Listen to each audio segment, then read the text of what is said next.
বাংলাদেশে দুইজন মানুষ আর আসবে না, মানে 100 বছরেও, তার একজন হলো শেখ হাসিনা।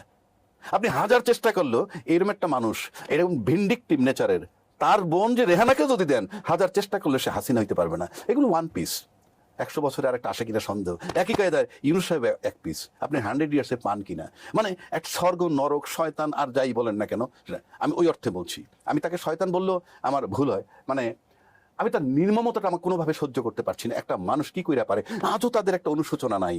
আর আজকে যে ইউনূস সাহেবকে বলে উনি প্ল্যান করে আসছে, উনি করছে, আপনার গোয়েন্দা কোথায় ছিল? আপনার ডিজিএফআই, আপনার এনএসআই, আপনার আর্মি, আপনার পুলিশ, আপনার সচিবালয়, আপনার ছাত্রলীগ, আপনার যুবলীগ, সবই তো মাঠে গোয়েন্দাগিরি করছে। আপনি জানলেন না কেন?